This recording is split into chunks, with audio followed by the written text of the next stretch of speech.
and welcome or welcome back. My name is V, and today I would like to talk about a very unexpected character that I've only just recently met during my first Persona 5 Royale playthrough.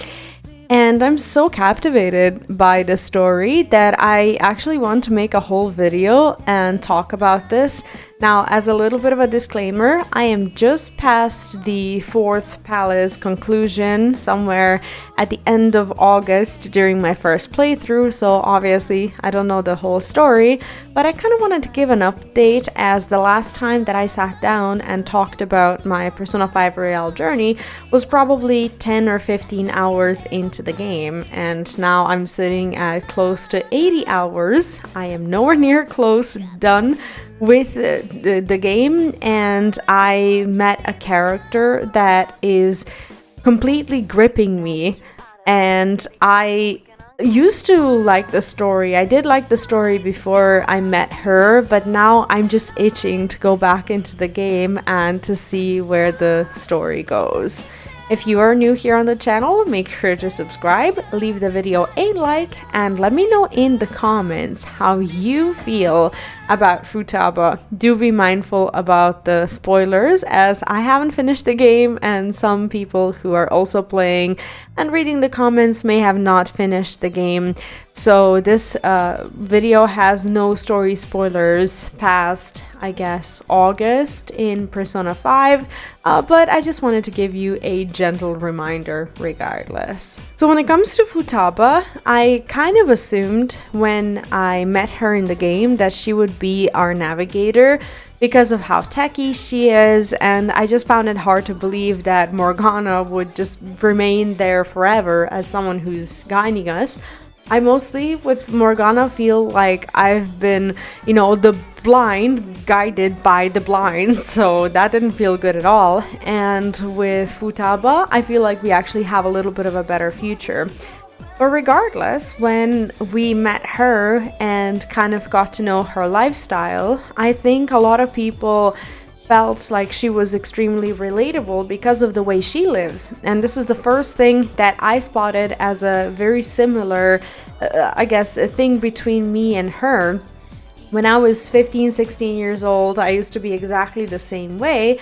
And I, to this day, largely live that kind of life, apart from when I do need to go outside and, pick up my son from school or go somewhere with him. When he's not around, I will normally be at home. When it comes to, getting food and shopping and everything, I mostly do everything online and get deliveries. During weekends, I do my streams and my speed runs and everything else, and I just do not go outside, which I'm not saying is a good way of living. I just don't think that anyone should be judged for how they live their lives.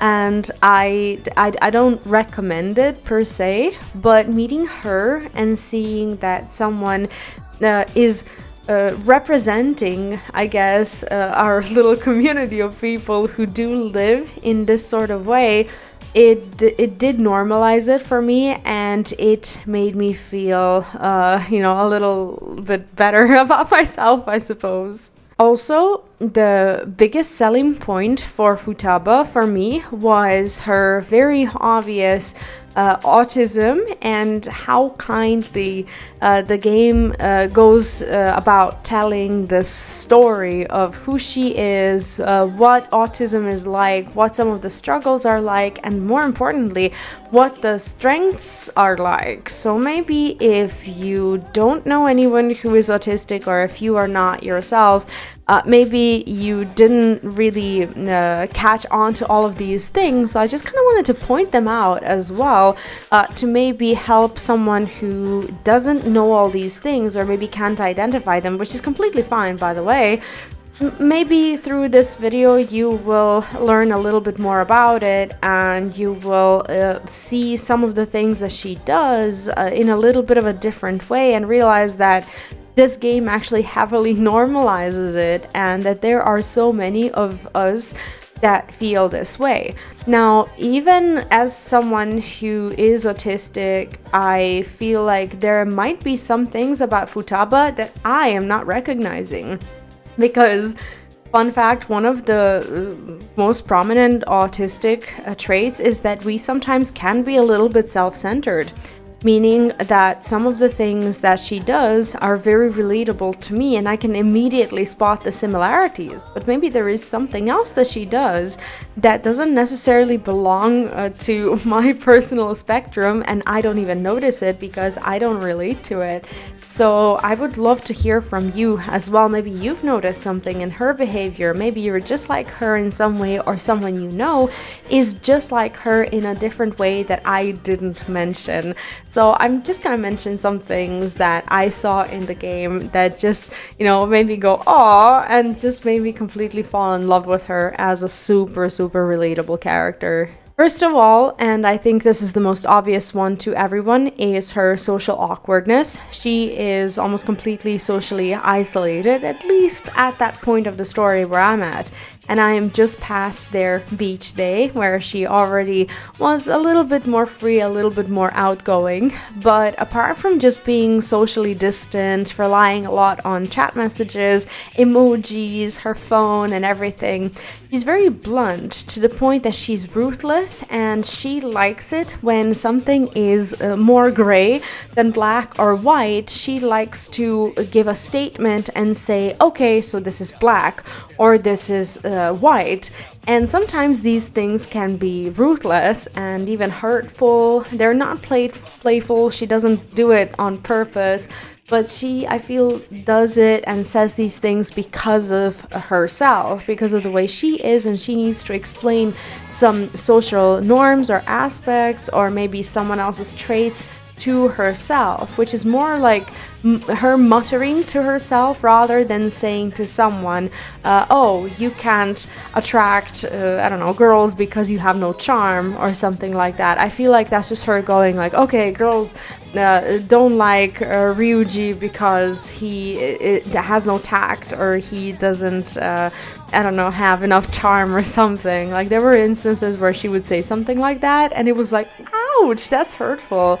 But I don't think she meant to hurt anyone. She just, says these things just so that she can explain it to herself. Another pretty obvious thing is her hyper-focusing on her interests, and obviously hacking and being tech-savvy is one of her greatest interests that she has. At least that's how well I know her so far.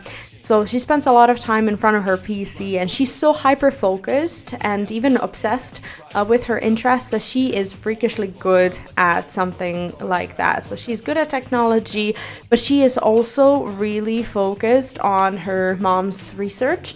And I'm not sure yet if this is something that she is good at, but she definitely understands it and comprehends the concept of palaces better than anyone else would, because that is also one of her interests. But in comparison, obviously, to hacking and to the things that she does online, I would say that this is kind of a sub-interest. But she just amazes me and helps me feel understood and seen when she hyper focuses on something like that and just decides to get really good at that, and suddenly everything else becomes less important. Another thing that you might not know if you don't know anyone who is autistic, or maybe if you're not, is this thing about food. And this is something that I discussed with my community on stream as well.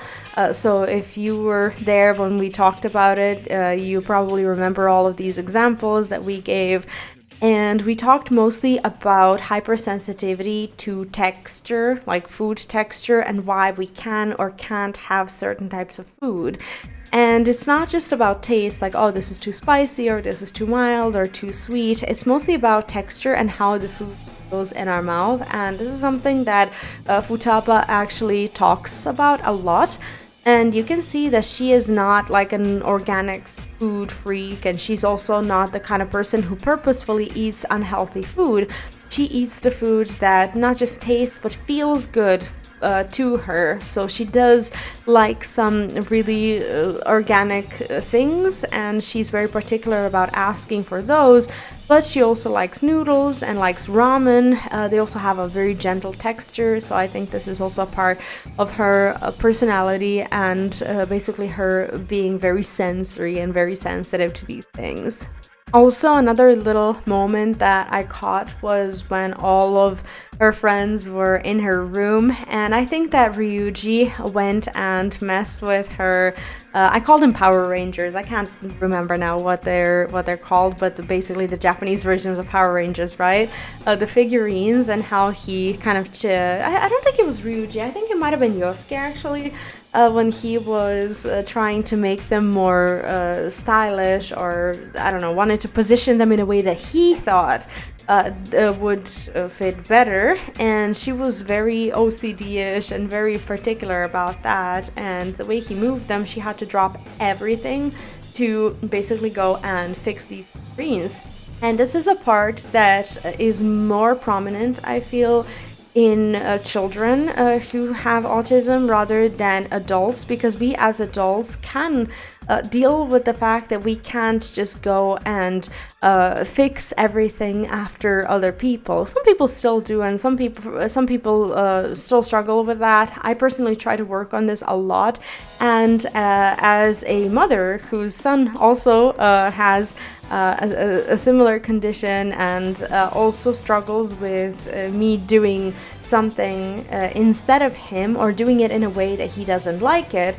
For example, if I put shoes away and if I put it on the shelf and he doesn't like how they're put, he will go out of his way to drop everything that he's doing, get them out, put them back on the floor, and put them back into the shelf in a way that he wanted them to be put, which sounds to someone who's never dealt with autistic children as well as a really difficult thing to deal with. But it's just something that I feel you over time learn to control over time. It doesn't mean that it bothers you less, but some things you can learn to manage and realize that you can't go around basically fixing everything that other people are doing. Or even when they move something, you know, you keep this it's not even appearance or social etiquette, but you basically remain calm until you can until you go back and fix it for yourself, not in front of them, but just kind of to satisfy your little OCD that often goes with autism.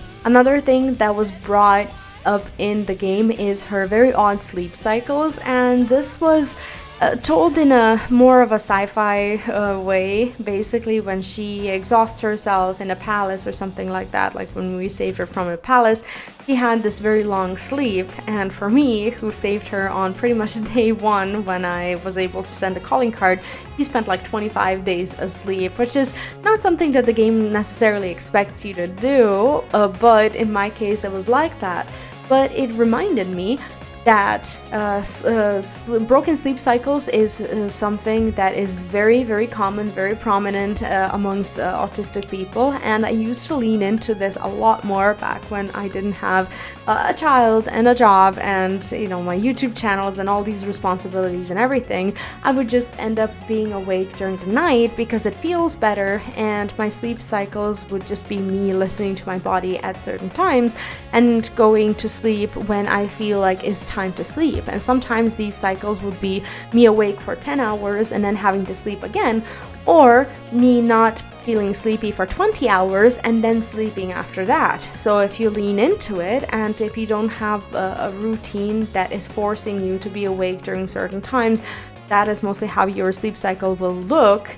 Especially if you're autistic and if you haven't had if you haven't been forced into some sort of structure. And she is not forced into a structure yet, because I'm still not sure what's happening with her education. I didn't quite understand that part, as she doesn't seem to be going outside a lot.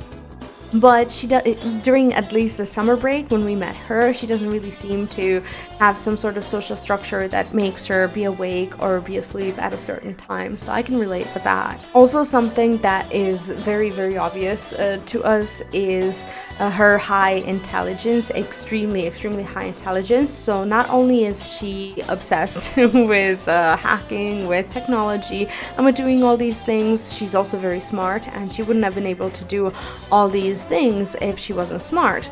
And I feel like this game offers a very good overview and a very good balance between explaining how autism is good and how autism is bad, even though it never really brings up the word autism. It just lets you draw your own conclusions, and therefore this is mine. I feel like back in the day, people were very black and white about autism, and they would see it either as a mental disability of sort, or as something that just makes you have a superpower and makes you be super intelligent. And I think that neither is true. I think it's always a mixture of a little bit of both, but that doesn't mean that a person can't be extremely intelligent and have a lot of these struggles that she also has, but she's also learned how to live with them. Another thing that I think is very important to bring up, even though autism is something that is still heavily discussed when it comes to some scientific research about whether or not it's something that people inherit or don't inherit, but even in my family, I can pretty much confirm that that is how I think it happened when it comes to me and my kid. I think that there are a lot of families where a parent will be autistic and one of the children will also be autistic as well.